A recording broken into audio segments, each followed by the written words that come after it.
mbere na mbere Imana yadushyize inzira imbere ebyiri tugomba guhitamo. Iyo uhisemo inzira y'Imana ugendera mu migisha y'Imana kandi iragusoboza, kuko muri iyo nzira ntabwo ikwereka ibyo uzagenda uhura nabyo, ariko ibana nawe ku rugendo rwose, aho ugomba kwihutira gushoboza. Iyo uretse ikakuyobora ukajyana nayo mu rugendo rwose, ikuyoboza ukuboko kwayo kandi ukazarangiza neza.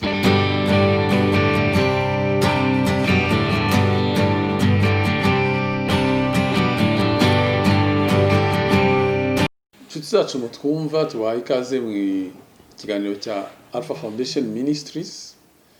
Ni ikiganiro kigiye kuzacaho kivuga ubutumwa bwiza, ubutumwa bwo mu ijambo ry'Imana. Jewe ugiye kuzanyibagezaho nitwa Pastor Gashiruka Jean Damascene, ubundi nkaba n'umupasiteri muri Zion Temple,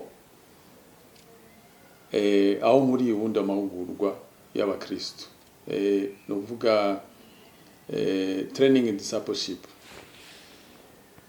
Iki kiganiro cya Alpha ni ikiganiro kigeza ku bantu bose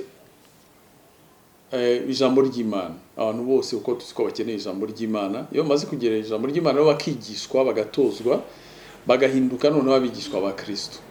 Iyo maze kugira abigishwa ba Kristo rero bagasobanukirwa n'impamvu bariho, n'icyo babereyeho, bakamenya n'ukuntu bashobora kuba bakorera Imana ukurikije imihamagaro yabo.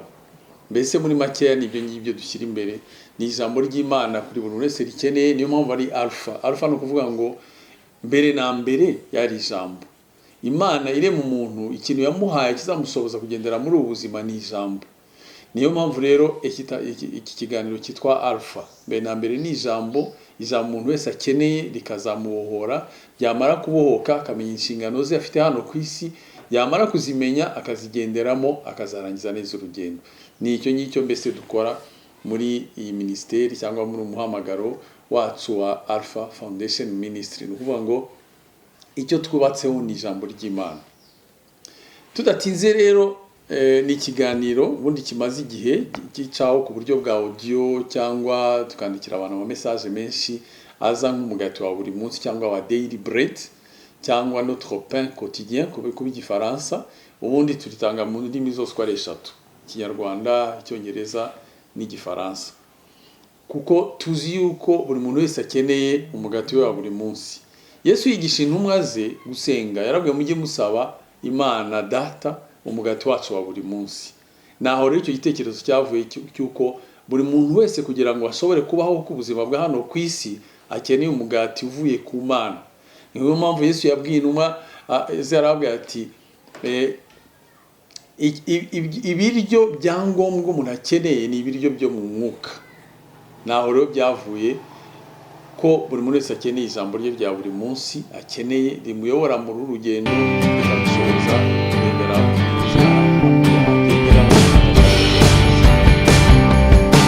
iki kiganiro tugiye gukora kiraza kwibanda amagambo twagiye dusangira muri iki cyumweru cyose. Muri iki cyumweru cyose twagiye dusangira ijambo rinyuranye, twagiye dufata buri munsi. Twahereye mbere na mbere mu gutegeka kwa kabiri, igice cya 30, umurongo wa 15 wa 16 kugeza iyo umubare wa makumyabiri yawe, Deuteronome 30:15-16 cyangwa Deuteronome 15-16. Ariko turatangira mu Kinyarwanda kuko ni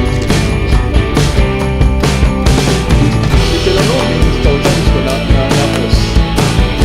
Igitabo cyanditswe na Mose.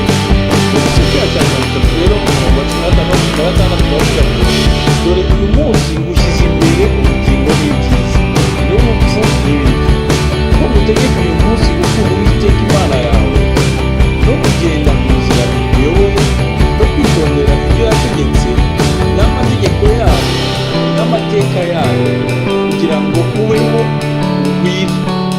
Uwiteka Imana yawe uhe umugisha mu gihugu ujyanwamo no kuzikura. Haleluya. Imana cyane. Mose yari mu kubwira ko Isirayeli byari bigaragara muri Egiputa, aho bwabaga mu buretwa. Ugeze mu butayu ariko mutaramuka ngo twinjire mu masezerano, igihugu cy'amasezerano Imana yaravuze. Ariko yari amaze kumenya yuko atazakora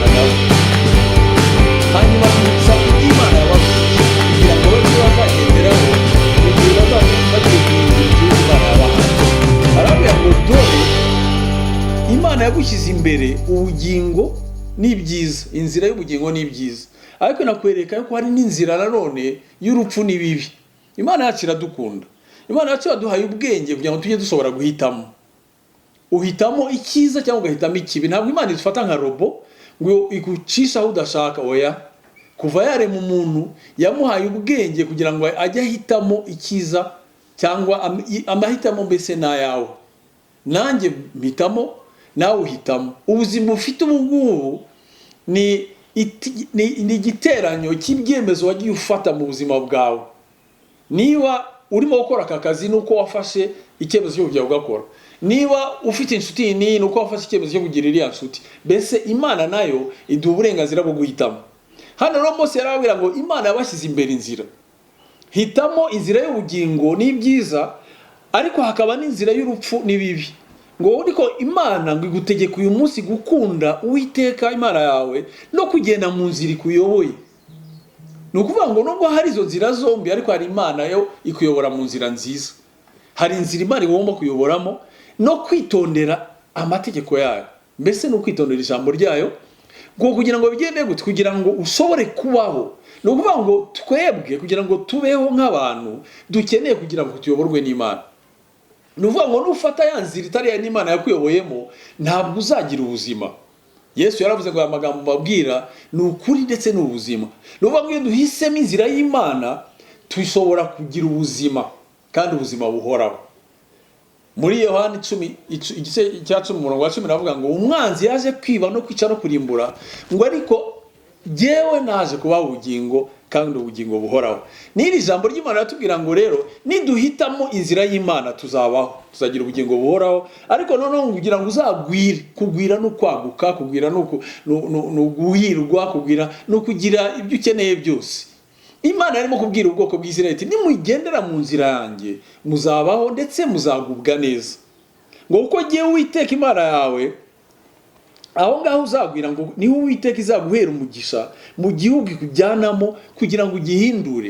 Ni ukuvuga ngo iyo wowe n'Uwiteka ukemera kugendera mu nzira ye, ya yindi yakubwiye y'ubugingo ndetse irimo ibyiza, ushobora kugera ku masezerano Imana yakugeneye. Hano Mose yabwira ubwoko bw'Isirayeli bushaka kwinjira muri kwambuka Yorodani, bushaka kwinjira mu gihugu cy'amasezerano. Ariko natwe nk'abantu turi hano ku isi nk'ubwoko bw'Imana cyangwa n'abantu b'Imana, iyo tugeneye mu nzira y'Imana tugera ku masezerano Imana yatugeneye. Imana yacu yabwa icyubahiro. Ariko ngo noneho mu gihugu Imana yakugeneyemo kugira ngo ugihindure. Ni ukuvuga ngo hari abandi bantu bafashe amasezerano yawe, hari abantu batsikamiye ibyawe, ugomba kugira ngo ugendere mu nzira y'Imana iguha imbaraga ushobore guhindura ibyo bintu byawe byose umwanzi yari yaragutwaye. Imana yacu yabwa icyubahiro. Iryo niyo jambo twasomye ku munsi wa mbere. Ku munsi wa kabiri twahise dusoma muri Yeremiya 17. Nizeye ko turi kumwe. Yeremiya 17 igice umurongo wa 7 kugeza ku murongo wa 8. Yose aya magambo yose agenda yuzuzanya. Haravuga ngo hahirwa umuntu wizera Uwiteka, Uwiteka akamubera ibyiringiro. Kuko azahwana n'igiti cyatewe hafi y'amazi, gishorera imizi mu mugezi. Ntikizatinya amapfa nacana, ahubwo ikibabi cyacyo kizahorana itoto. Ntikizita ku mwaka wacanyemo amapfa, kandi ntikizareka kwera imbuto zacyo. Imana yacu yabwa icyubahiro. Ya Mana ikuyobora mu nzira nziza, iravuga ngo urahirwa wowe n'uyizera. Imana yacu yabwa icyubahiro. Imana irebye mu mitima yacu, ibanza kureba ukwizera kwayo kuri mu mitima yacu. Ese uyizera kungana gute? Ngo uwo muntu rero unuyizera Imana ikemera ko ikubera ibyiringiro. Ibyiringiro byawe ufite ni ibihe? Bihagaze kuki? Ushobora kuba wariringiye abantu, ushobora kuba wariringiye ibyo wari ufite, ariko ubu ngubu ngira ngo igihe turimo kiratugaragariza yuko ibyo tuba twarashyize ibyiringiro byose ntacyo bimaze. Kuko ari uworoshye, ari ukomeye, bose babonye yuko ntacyo bavuze imbere y'Imana. Covid yaraje twese idushyira hasi. Ari wari ukomeye nawe arihishe. Nawe wari bafite abayisikoti bakomeye cyane, ariko nabo bayihishe kuko abafite ubwoba ko corona ishobora kuba yamufata. Trump niwe waravuze ngo ni invisible enemy, ni umwanzi utagaragara. Uwo mwanzi utagaragara wamuyirinda gute? Ariko ngo uwiringiye Imana akamubera ibyiringiro, wazakomera. Ngo uwizera Imana rero ni wa wundi wemera kwibuyobora. hanyuma akaba ari ishyiraho ibyiringiro ngo kuko azahwana n'igiti cyatewe hafi y'amazi gishora imizi mu mugezi. Iyo igiti kiri hafi y'amazi ngo cyera imbuto igihe cyose ntikizatinya amapfa. Isi irimo guca mu mapfa nshuti yanjye, irimo guca mu bintu bikakaye cyane. Isi irakakaye kubera ibintu bya covid, business zose zarahagaze, ibintu byose byarahagaze. Mbese n'abayobora ibihugu barimo kwibaza se bizagenda gute, ntawe uzi uko bizamera. Ariko Imana yacu irakomeye, ngo kuko biringiye Imana yabo bazakomera kandi bazakora iby'ubutwari uko byagenda kose. Ngo uwo muntu rero ntabwo azatinya, ngo ntazatinya igihe cy'amapfa, kubera ko icyo giti iyo kiri mu mizi, niba koko wemeye kuyoborwa n'Imana ukaba ari ishyiramo ibyiringiro, ntabwo uzatinya covid, kuko Imana izayikurinda. Imana yacu yabwo icyubahiro, ngo kuko icyo giti ntikizareka kwera imbuto zacyo. Ntabwo uzareka kugwira nubwo waba urimo guca mu mapfa. Isaka yateye imbuto ngo hari mu mapfa, ngo ariko yunguka inshuro 100. Kubera iki? Kuko yarayobowe n'Uwiteka, yari afite isezerano. Iyo ufite isezerano ntabwo utinya ibiri hano ku isi, ntabwo utinya ibi ngibi tubona, kuko ubuzi yuko uri kumwe n'Imana ikomeye cyane. Ya nzira rero Imana ishaka kuyoboramo niyo yavuze ngo nuyigenderamo uzabaho, nubwo haba ari mu mapfa uzabaho, kuko Imana yacu ngo ifungiye ikiganza twese turahaga. Ngo intare z'imiguzu zishakisha ibiryo zikabura, ngo ariko uwiringiye Imana we ntacyo azaburana Imana. Imana yacu yabwo icyubahiro. Hahirwa rero wowe wahisemo kwiringira Uwiteka, wahisemo kugira ngo ibyiringiro byawe bigume ku Uwiteka, kuko nuguma ku Uwiteka ntacyo uzabura, ntabwo uzagira ubwoba. Imana yacu yabwo icyubahiro. Rero twahise dusoma noneho muri Matayo 6 umurongo wa 31 kugeza ku 34. Imana yacu yabwo icyubahiro, ngira ngo turacyari kumwe. Haleluya. Matayo 6:31 kugeza 34 hose harakurikirana n'aya magambo. Aravuga ngo nuko ntimukiganyire kugira ngo muvuga ngo turarya iki cyangwa tuzanywa iki cyangwa tuzambara iki, ngo kuko ibyo byose abapagani babishaka, kandi so mu ijuru azi ko mubikwiriye byose. Ahubwo mubaze mushaka ubwami bw'Imana no gukiranuka kwayo, nibwo ibyo byose muzabyongererwa. Haleluya. Nimukiganyire mutekereza ibyejo, kuko abejo baziganyira ibyejo. Imana yacu yabwo icyubahiro. Wa wundi wahisemo inzira Imana yakweretse ukavuga ngo nzajyana nayo, uzahirwa, kubera yuko uzaba umeze nk'igiti gishoye imizi mu mazi, ngo no mu mapfa ntabwo uzagira ubwoba. None se kuki urimo kwiganyira? Wowe waruzi n'Imana, kuki wiganyira? Wiganyira kubera iki? Kuki abandi baganya bakavuga ngo covid ngo yamaze ibintu nawe ukaganya? Ahubwo wowe warukwiye guhindura imvugo, ugahindura ukavuga ibijyanye n'ubushake bw'Imana.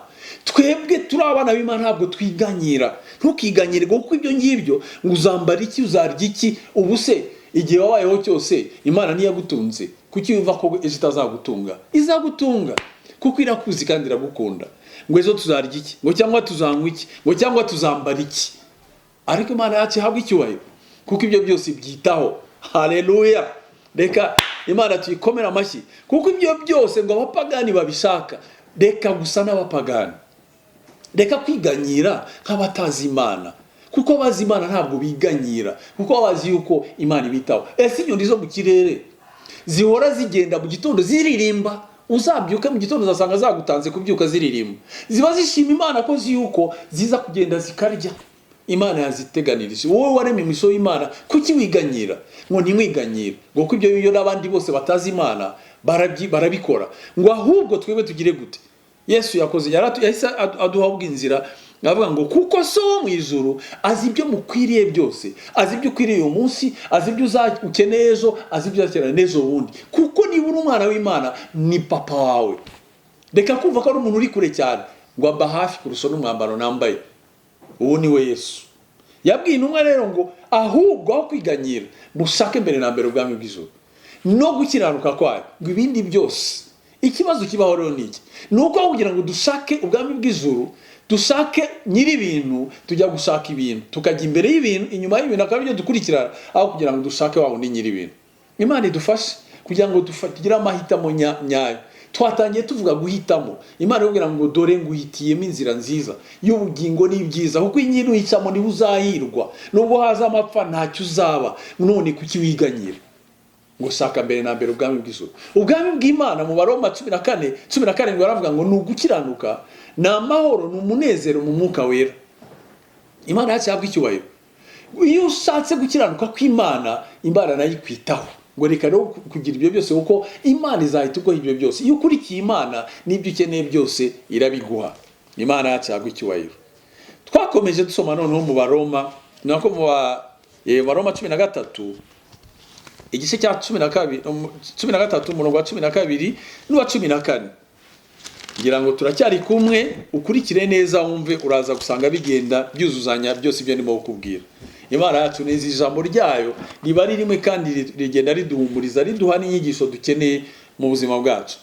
Mu Baroma 13 umurongo wa 12 biza kuri 14 ngo ijoro rirakuze burenda gucya, nuko twiyambura imirimo y'umwijima, twambara intwaro z'umucyo, tugendana ingeso nziza nk'abagenda mu mucyo, tutagira ibiganiro bibi, tudasinda, tudasambana, tudakora iby'isoni nke, tudatongana kandi tutagira ishyari, ngo ahubwo mwambare Mwami Yesu Kristo, kandi ntimuhe urwaho imibiri yanyu ngo ibone uko ikora ibyo yifuza. Imana yacu yabwa icyubahiro. Ngo dore ijoro rirakuze ariko burenda gucya. Ijoro rirakuze, igihe kimaze kuba kirekire cyane, abantu bababaye tugendera muri corona. Ibintu ntibyoroshye, kandi koko nta numwe byoroheye. Abantu bose iki cyorezo cyarabafex, cyabagizeho ingaruka. Ijoro rirakuze, bamwe barananiwe, abandi baracogoye, ariko Imana yacu iravuga ngo hari umucyo ugiye kuza, burenda gucya. Ngo ariko n'uwo bwenda gucya, twiyambura imirimo y'umwijima, iyo mirimo wagenderagamo muri uwo mwijima, aho ngaho waracitse intege ukava ku Mana, iyambura iyo mirimo y'umwijima, wambare intwaro z'umucyo. Imana yacu yabwa icyubahiro. Ambara intwaro z'umucyo, ubwo ni wambara intwaro z'umucyo uzamurikira n'abandi batarawugenderamo. Twiyambure iki? Ngo kubera ko tugendere mu nzira nziza, tugendana ingeso nziza nk'abagenda mu mucyo. Abantu bagendana mu mucyo ntabwo bihishira. Ikintu cyose burya kibi gikorerwa ahantu hihishe, gikorerwa mu mwijima. Icyaha niho kigiteka, ariko ibintu bigendera mu mucyo bigendera mu kuri no gukiranuka. Ngo tutagira ibiganiro bibi, tudasinda, tudasambana, tudakora iby'isoni nke, tudatongana, tutagira ishyari. Ibyo byose ni ibintu by'ibyaha bigenda byizirika ku bantu, bigatuma bagendera mu nzira z'umwijima. Nicyo Imana irimo kutubwira. Twitegure. Ubundi igihe cyo kwitegura, Imana irimo kugenda ikugendera buri muntu wese, ikuvugisha ku giti cyawe. Igihe cyo guhura abantu mu gihe ririye abantu bahuraga gusenga n'ibyo byose, Imana yagishyize ku ruhande. Ubu ngubu yagusize ku ruhande wowe ubwawe niba urimo kubwira. Iyamburiye imirimo y'umwijima wagenderagamo, nuvuga ugomba kwisuzuma ukareba niba iki bituma umucyo w'Imana muri gihe utagaragara nk'umwana w'Imana. Hanyuma byiyambure, wiyambure amashyari, wiyambure izo ntonganya, wiyambure kuvuga abandi, wisuzume urebye ngibyo. Ngo ahubwo wambare Umwami Yesu Kristo. Ese tuzambara Umwami Yesu Kristo gute? Umwami Yesu Kristo kugira ngo umwambare, kuko umwambare iteka kugaragara inyuma, ariko Yesu Kristo ahera imbere. Uko ugenda wuzura ijambo ry'Imana, niko Yesu Kristo agenda yuzura muri wowe. Noneho nuba ari wowe ugaragara, akaba ari wowe ugaragara muri wowe. Nkuko Paul yavuze ngo noneho ntabwo ari jye ubaho, ni Kristo uba muri jye. Ngo ibyari indabuzanye byose nabishyize ku ruhande, ngo kugira ngo nzashobore kubona Kristo. Twambara Yesu Kristo rero, it's a process, ntabwo bitabiza. Bihera ku mwanya wagizeho kugira ngo umureke aguhindure, akaba umwami wawe koko, akahindura ubuzima bwawe. Noneho ntaba ari ugaragara, akaba ari Kristo ugaragara muri wowe. Wambare Yesu Kristo. Isi ikeneye abantu bambaye Kristo, kugira ngo bamurikire isi iri mu mwijima, irimo guca mu mapfa. Hari abantu benshi cyane barimo kugenda barimbuka kubera ko bataramenya ukuri. Bazakumenya gute utatukubagejejeho? Ese kuzabageraho gute udahindutse kuko ngo wuzure imbaraga z'Imana, ugira umucyo muri wowe, none uwo mucyo ugaragare n'inyuma. Ngo kuko ahubwo nimuhe urwaho imibiri yanyu, kuko ishaka gukora ibyishakiye. imirimo ya kamere ikorwa mu mubiri, ngo ibikorwa bya kamere iteka bihagabanye n'ibikorwa by'umwuka. Umubiri wakubwira ngo jya gukora ibi ngibi, jya muri ubwo busambanyi twavugaga, girira ishyari uriya, ariko umwuka wakubwira ngo ya kunda uriya, mwihanganire, mukunde, mufashe. Imirimo ya kamere inyuranye n'imirimo y'umwuka. Kwambara Yesu Kristo rero ni ukwambara imirimo y'umwuka, ni ukwera imbuto z'umwuka. Za zindi twavuze zizanwa nuko washinze imizi muri Kristo. Iyo ushinze imizi muri Kristo uzera imbuto za Kristo, ariko nishera imizi muri kamere uzera imbuto za kamere. Hindukira rero, isuzume, niba ubona ko wari ukigendera mu nzira z'umwijima, uhinduke ugaruke ujye mu nzira y'Imana, Imana igushakamo. Imana yacyagwa icyubahiro. Haleluya, haleluya, haleluya. Twakomeje dusoma mu Bakorinto ba kabiri igice cya 4 mu murongo wa 13 kugeza ku wa 18. Haravuga ngo ariko dufite uwo mutima wizera uvugwa mu byanditswe ngo nizeye nicyo cyatumye mvuga, natwe turizeye nicyo gituma tuvuga. Tuzi yuko iyazuye umwami Yesu izatuzurana nawe kandi izatwishyirana namwe. Burya ibyo byose bibaho ku bwanyu, kugira ngo uko ubuntu bw'Imana burushaho gusaga, aba ariko n'ishimwe rya benshi rirushaho gusaga, ngo Imana ihimbazwe. Haleluya. Nuvuga ngo imibabaro tugenda ducamo, ibi bintu byose turimo gucamo byose ntacyo bidutwaraho, ni kubaho, niko intumwa zibaho, niko abana b'Imana babaho, ariko Imana irabashoboza. Ngo nicyo gituma rero tudacogora, kuko tuzi yuko twizeye Imana. Nicyo gituma tudacogora, kuko tuzi yuko hazava ishimwe ry'Imana. Kandi nubwo umuntu wacu w'inyuma asaza, umuntu wacu w'imbere ahora ahinduka mushya uko bukeye. Kuko kubabazwa kwacu kw'igihwayihwayi kw'akanya ka none kwiyongeranya kuturemera ubwiza bw'iteka ryose bukomeye. Natwe nitureba kubiboneka, ahubwo tureba kubitaboneka, kuko ibiboneka ari iby'igihe gito, naho ibitaboneka bikaba iby'iteka ryose. Haleluya. Imana yacu yabwa icyubahiro. Ngo kubera ko twizeye niyo mpamvu tuvuga, kubera ko nizeye ijambo ry'Imana niyo mpamvu mvuga. Haleluya. Ngo kwizera kuva he? Mu ijambo twumva, no mu ijambo twumva rikava he? Mu byo twumva, bikava mu ijambo ry'Imana. Kubera ko nizeye niyo mpamvu mvuga. Ngo natwe turizeye rero, ni nacyo gituma tuvuga. Haleluya. Nguko tuzi yuko ibi byose turimo gucamo ahangaha ari ibintu bidukururira ku Mana, nubwo ari igihe gitoya. Nicyo gituma tudacogora. Ngo kandi nubwo umuntu wacu w'inyuma yagenda asaza, nubwo tugenda tunanizwa n'ibintu byinshi cyane hano ku isi, ariko Imana yacu igenda yo ikomera muri twebwe. Ngo kubera iki? Ngo kubera ko ni iby'akanya gato. Ngo kuko ibyo bese bituremera ubwiza bw'iteka ryose, tugakomera. Haleluya. Ni wa wundi Yesu ugenda akomera muri wowe, none akaba ari uzagaragara inyuma. Yesu yaravuze ngo hano mu isi muzahura n'ibigeragezo, ngo ariko nimutinye kubera yuko natsinze isi. Kuko ntabwo tureba, ntabwo tugendera ku byo tureba, tugendera ku byo bitaboneka. Ibitaboneka nibyo bizahora witeka. Reka kureba corona ngo ugire ubwoba, ahubwo si ijambo ry'Imana rirakubwira iki muri ibi ngibi. Niba wizera rero ugomba kuvuga, kandi ibyo uvuze bigira akamaro, ibyo uvuze bigira ingaruka. Niba uvuze amagambo y'ubupfapfa azakugiraho ingaruka z'ubupfapfa, ariko niba uvuga amagambo yo guha umugisha abandi, amagambo ari mu kwizera, amagambo ari mu byiringiro, azabera umugisha abandi. Niyo mpamvu niyo munsi ndimo kukubwira nawe, wowe buriki ndakubwira ijambo ry'Imana, kuko ari ijambo ry'ibyiringiro ribohora. Ngo muzamenye ukuri, kandi ukuri niko kuzababohora.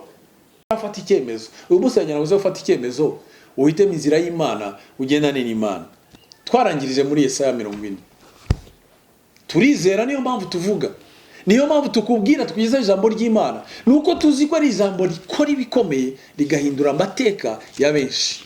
Haleluya. Twasomye muri Yesaya 40 igice cya 28 kugeza kuri 31, niho twarangirije ejo.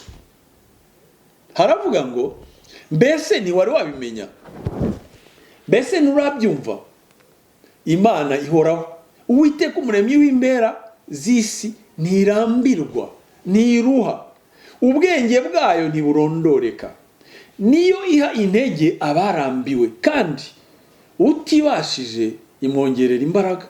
Abasore b'imigenda bazacogora baruhe, n'abasore bazagwa rwose, ariko abategereza Uwiteka bazasubizwamo intege nshya, bazatumbagira mu kirere bagurukisha amababa nk'ibisiga, baziruka be kunanirwa, bazagenda be gucogora. Haleluya!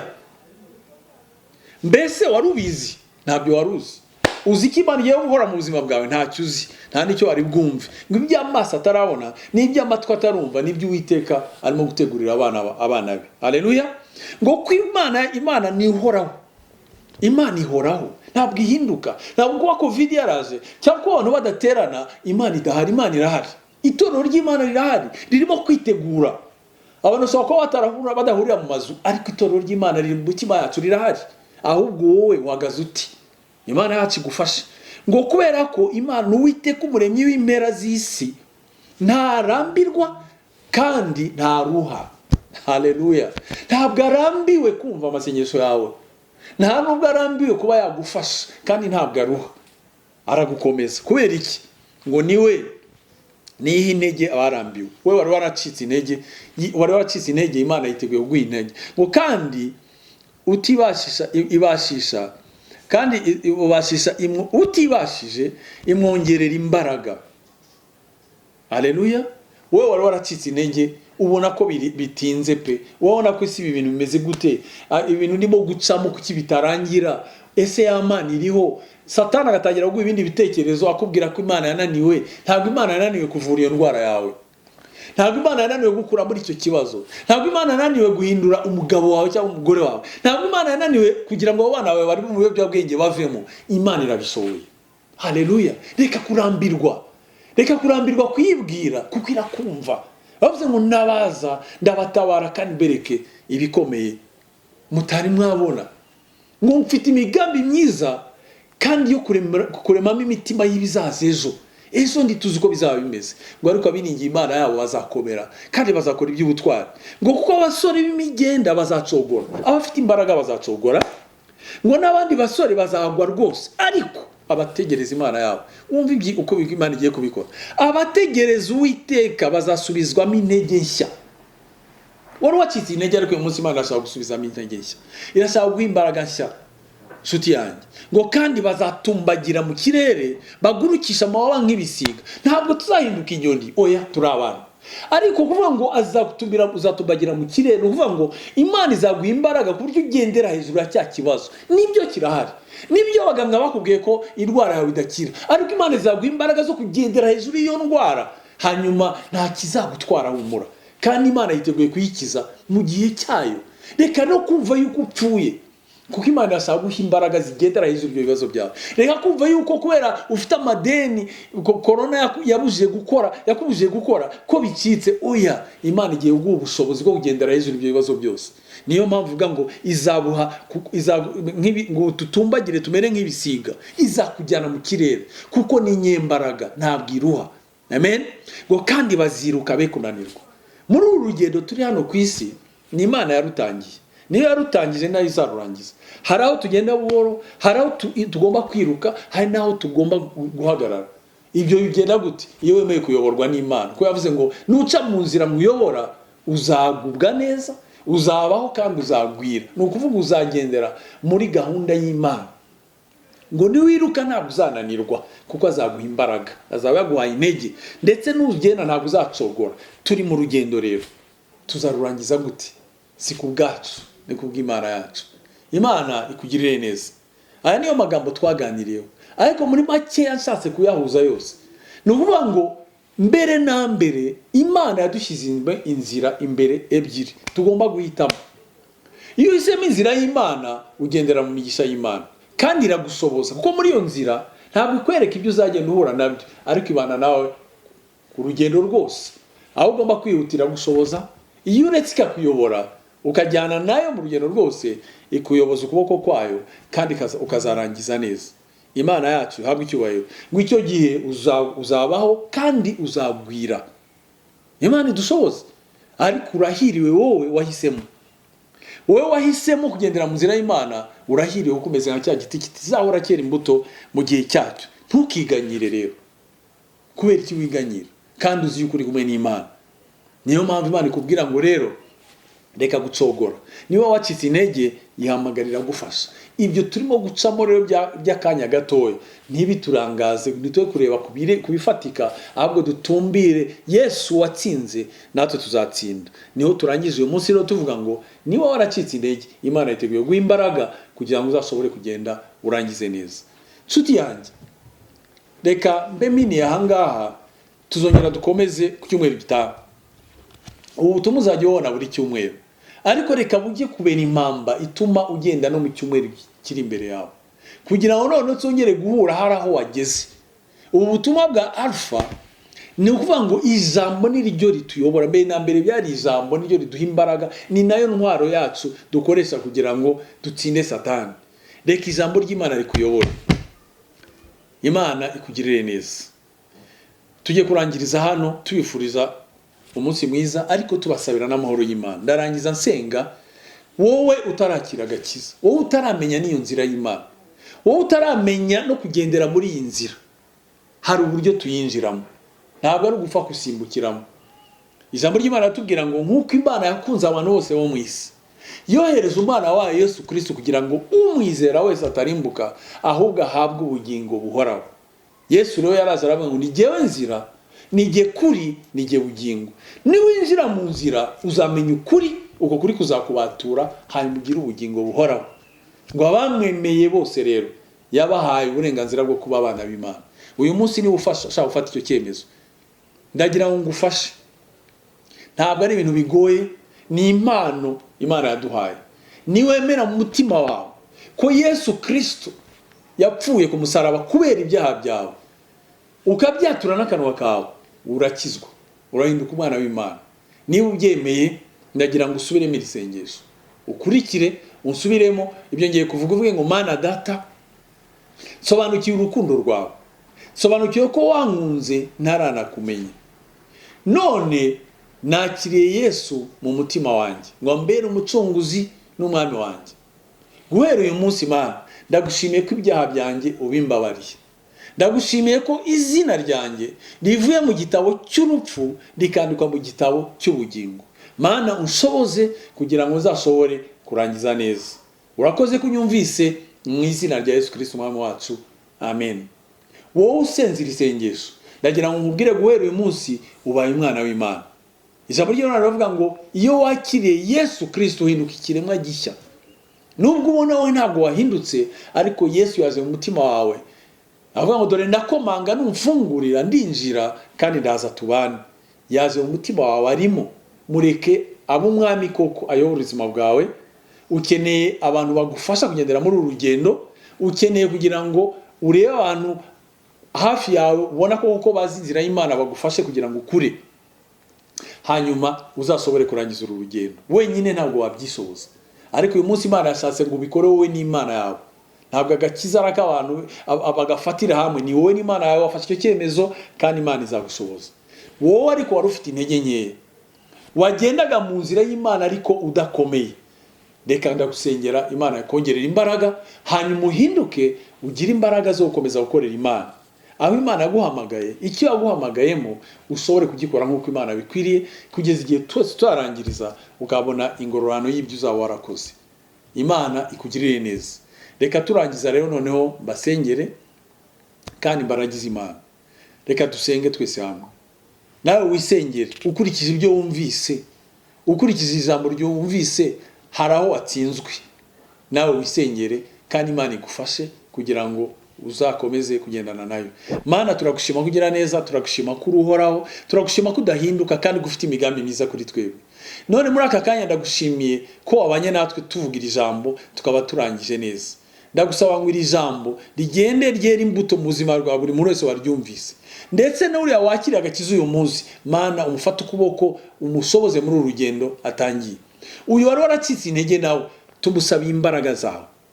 Wewe wari urwaye, ndategetse ngo imbaraga z'umwijima zose zari zikikuboshye zavuye kuri iyo zateye iyo ndwara zose zikure kure muri aka kanya mu izina rya Yesu Kristo umwami wacu. Wa ndwara we mure kure aho yarari mu izina rya Yesu Kristo umwami wacu. Wewe warubabaye wari ufite agahinda akira ibyiringiro bizima mu izina rya Yesu Kristo umwami wacu. Mana turashikushimiye ko watwumvise, ukomeze ubane natwe kandi ukomeze udushoboze, utwagure mu byo turimo gukora. Abakora byose, abari muri business Mana ubagure, ubahe umugisha, ubahe kugwira mu byo wakora byose. Uri Imana, ushyirwe hejuru, byose tubisenze mu izina rya Yesu Kristo umwami wacu. Amen.